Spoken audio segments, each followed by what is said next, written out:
Welcome to Interplay Conversations in Music. I'm Michael Shapiro, your host, and this edition is with a very special guest, Sara Karloff, daughter of you-know-who. Welcome to Interplay, Sara. Thank you very much for having me. I'm so happy to be with you again.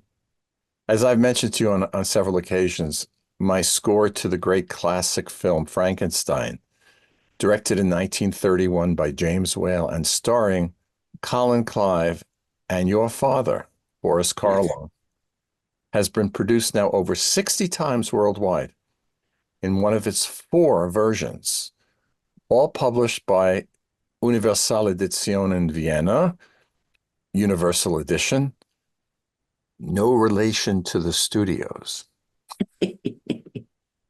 Now, we all know that the original film was a talkie, but for technical reasons, it did not have a through composed film score. So in 2002, I wrote one to accompany the original film, and it was originally done for chamber orchestra. And it was premiered at the Film Society of Lincoln Center's Jacob Burns Film Center. And since then, the work has garnered 3 more versions, in addition to the chamber orchestra version, a full orchestra version, a wind ensemble version, and the new opera version, which recently sold out the Los Angeles Opera and the Atlanta Opera. All 4 versions are published by Universal Edition in Vienna. So, Sara, going back to your childhood, which everybody wants to know about, you were raised by the most famous of all horror film stars. Were your friends scared of your father? Heavens no. And what My was father was my father was the antithesis of the roles he played. He was an English gentleman. He was very funny. He was very soft-spoken. Mhm. He was very kind. He was just could not have been more different than the roles he played. He did 20 some odd children's recordings, Hans Christian Andersen, Rudyard Kipling, Just So Stories, all sorts of wonderful children's albums. He was on Broadway in Peter Pan, hardly a monster, although he did play Captain Hook. That's right. Um, Children love to come backstage during that play and try on his hook. Um, when he was in Frankenstein, which, by the way, was before I was born. Thank you very much. He said that children got it. They understood that the monster or the creature was the victim and not the perpetrator, That's right. and that all the mail he got during those years uh, was from all the mail he got from children um, verified that they were not afraid of the creature. They understood him. They felt sorry for him. And throughout the years that I have been working to protect and really to extend my father's legacy, that's what I also have understood from fans. The children are not afraid. They understood that the creature was the victim. And so, no, the longest answer and to your very short question was no. My childhood friends were in love with my father, as were all his fans later years. Now, I told you too at one point that I wrote to him in the early 60s when I was 10 years old, when he was in Thriller on TV. And I sent it to Boris Karloff, Hollywood, California, saying, "Dear Mr. Karloff, I'm 10 years old. I love Thriller. You're a thriller. Can I have your autograph?" And he sent it back. Somehow the post office got it to his house. And I have the envelope and I have the 2 photographs, one of him as he was then, signed by him. And the other one he must have gotten out of a box because it was a little wrinkled. The monster. What a person he was. He was indeed. Did he ever regret being typecast? Or was he? No and yes. He said that I've heard him in interviews say that any actor who is lucky enough to be typecast is a very lucky actor. He said, and most actors are indeed typecast in one way or another. If you're a, a dancing actor, if you're a romantic actor, if you're a comedian, no matter what you do in the theater or in film, you are in one way or another typecast. Mhm. He said it was his bread and butter, although his career was very, very broad. He did comedy, he did Broadway, he did much more than just Frankenstein and the Of course. Mummy, which of course were his two iconic roles. That's right. But no, he was grateful for being typecast. And he really felt that he was very lucky to be so. People don't know that before the 1931 breakout role of the monster in Frankenstein, he had been in dozens of films. Frankenstein was his 81st film. That's right. And he said hardly anyone saw the first 80. And I understand that he was not invited to the opening to which Colin Clive was invited because no one knew who he was. That's right.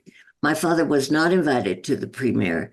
And of course, Colin Clive was intended to be the star of the film. That's right. And it was everybody's surprise that the creature or the monster turned out to be the star. And of course, nobody knew what my father looked like behind all that magnificent makeup of Jack Pierce's. Oh, And so when he hadn't seen the film in its entirety, of course, because he was busy getting the makeup removed when they would run the daily shots. So he hadn't seen it. And while it was, of course, running it all over the country, my mother and he went up to San Francisco and it was playing there. And my mother was a graduate of UC Berkeley. And so they were meeting a friend of sorority sister of my mother's up there at the time. mhm. And my mother's name was Dorothy and her nickname was Dot. And so they walked into this theater, of course, unrecognized. And they sat there. And when the scene played, when my father turns around in the doorway, her sorority sister, my mother's sorority sister, screamed out, "Oh my God, Dot, how could you possibly live with such a creature?" Whereupon they were escorted out of the theater. So even then, he didn't get a chance to see the whole film. And because, of course, nobody knew who he was when he was escorted out of the theater. Here's the amazing thing for this musician. So I think of sound. This is a man in this sound film who only makes a few groaning noises, Correct? but had the most magnificent voice. Yes. I mean, his Yes. voice was unlike anyone else. And to this day, everyone knows the sound of Boris Karloff. That's He's right. an exquisite speaker, so musical. I'm curious about one thing. You know, Lennon Moulton, the critic, wrote in his book about film that the original Frankenstein, 1931, lacked a film score and therefore was creaky. Do you agree? Well, I'm not quite sure what creaky means, or Well, what Lennon that's meant. why I wrote a film score, which has gone on I know, for and almost 7 dozen performances. It's crazy. I know, and I'm so anxious to see it. We'll be there together. See, this Good, is I the hope thing I so. want to tell all of our fans of Universal Edition, that in future performances, Sarah's going to accompany me. We're going to do a pre-opera or pre-movie or whatever the version we use. We'll do a pre-talk so we can enjoy all this great stuff about our beloved Boris Karloff.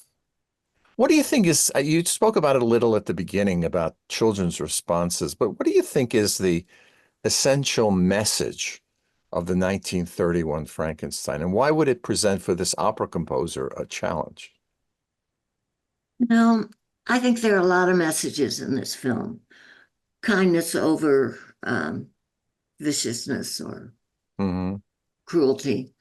Yeah. Um, but I think the biggest message is man playing God Right. is a mistake. Yeah. Um, I think that is the biggest message from the film. Hmm. Um, the one that one carries away from after seeing the film. But I think there are individual messages that people carry away, personal messages, love messages, fear messages. I've been asked why people enjoy being frightened, and I'm still struggling with an answer to that question. Um, I don't have an answer to that, but I think that's one of the messages that this film asks of people. Why do you enjoy being frightened? And this, in part, is a frightening film, a frightening concept of man playing God. Um, why do people enjoy this? Well, And it is a huge question to be answered. oh yeah. Oh yeah. Well, it's a gem of a time to be together. I must thank you, Sarah, so much for joining me on Interplay. Well, I look forward to doing this in person. We look forward to it, and with Universal Edition at our side, we will make it happen. Good. I look forward to it. And thank you for having me on. Of course, Sarah, thank you for joining us. This is Michael Shapiro signing off as your host of Interplay Conversations and Music.